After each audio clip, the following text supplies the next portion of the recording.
নমস্কার বন্ধুরা, সুজাতা ভিলেজ ফুডে আপনাদের সবাইকে স্বাগত। প্রতিদিনের খাবার দাবারে যদি একটু চেঞ্জ আনা যায় তাহলে খাবারের আগ্রহ আরও বেড়ে যায়। কোনো রকম কেমিক্যাল ছাড়াই ঘরে থাকা উপকরণ দিয়ে সবুজ রঙের লুচি তৈরি করে আজকে আপনাদের সঙ্গে শেয়ার করব। কোনো খাবার সোডা ছাড়াই লুচি পুরো ফুলকো হবে আর অনেকক্ষণ ফোলা থাকবে। যে সকল বন্ধুরা আমার চ্যানেলকে সাবস্ক্রাইব করে পাশে থেকেছেন তাদেরকে অসংখ্য ধন্যবাদ। যারা আমার চ্যানেলে নতুন বন্ধু হয়েছেন তাদের কাছে অনুরোধ, প্লিজ চ্যানেলটিকে সাবস্ক্রাইব করে দেবেন। প্রথম থেকে শেষ অবধি ভিডিওটি দেখার জন্য অনুরোধ রইল। তো চলুন বন্ধুরা, রান্না শুরু করি। প্রথমে একটি মিক্সিং জারে নিয়ে নিয়েছি 1 চামচ পানমৌরি, 1 চামচ জিরে, 3-4টে কাঁচা লঙ্কা আর এক টুকরো আদাকে ছোট ছোট করে কেটে নিয়েছি। এবার এতে দিয়ে দিচ্ছি 1 বাটি গ্রিন মটর, এরপরে দিয়ে দিচ্ছি 1 আঁটি মেথি শাক। আপনারা সবাই তো জানেন যে মেথি শাক শরীরের জন্য কতটা উপকারী। এরপরে এতে দিয়ে দিচ্ছি ধনেপাতা আর অল্প একটু জল দিয়ে একটি ফাইন পেস্ট তৈরি করে নিতে হবে। দেখুন খুব ভালোভাবে বাটা হয়ে গেছে। এরপর আরেকটি পাত্রে নিয়ে নিচ্ছি ময়দা। এখানে 1.5 কাপ ময়দা নিয়েছি।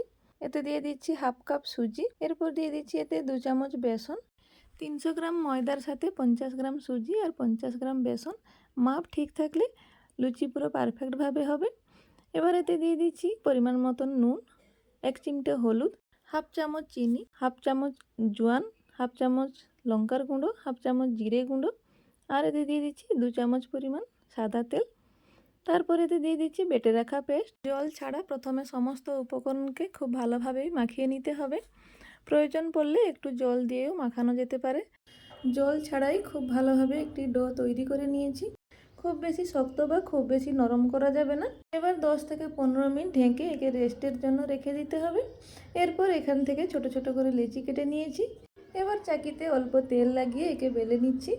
খুব বেশি পাতলা বা খুব বেশি মোটা করে বেলা যাবে না। দেখুন আমি এইভাবেই বেলে নিচ্ছি। বেশ কয়েকটা লুচি বেলে নিয়েছি। লুচি ভাজার জন্য তেলকে খুব ভালো করেই গরম করে নিতে হবে। প্রথমে একটা লুচি ফেলে দেখছি, তেলে ছেড়ে দেওয়ার সঙ্গে সঙ্গেই কত ভালোভাবেই ফুলে এসছে। এবার 2 পিঠ উল্টে ভালো করে ভেজে নিয়েছি। কোনো রকম খাবার সোডা ছাড়াই লুচিগুলো খুব ভালোভাবেই ফুলে এসছে। এইভাবে লুচিগুলো ফুলে এলে লুচি ভাজতে খুবই ভালো লাগে। এবার 2 পিঠ উল্টে পাল্টে খুব ভালো করেই ভেজে নিতে হবে। সুজি দেওয়ার ফলে লুচিগুলো অনেকক্ষণই ফোলা থাকবে আর ক্রিস্পিও হবে। দেখুন লুচিগুলো পুরো ফুলকো ফুলকো হয়েছে। এইভাবে আমি সবকটা লুচি ভেজে নিয়েছি। প্রথমে যে লুচিগুলো ভেজেছিলাম দেখুন এখনও ফোলা আছে। খুব সহজেই রেডি হয়ে গেল সবুজ লুচি বা গ্রিন পুরিও বলতে পারেন। কড়াইশুঁটির কচুরি তো আপনারা সকলেই খেয়েছেন। একবার এই পদ্ধতিতে লুচি বানিয়ে দেখুন, আশা করি ভালো লাগবে। কতটা ক্রিস্পি হয়েছে দেখুন, হাতে চাপ দিলেই ভেঙে যাচ্ছে আর শাক দিয়ে তৈরি হয়েছে, কেউ বুঝতেই পারবে না।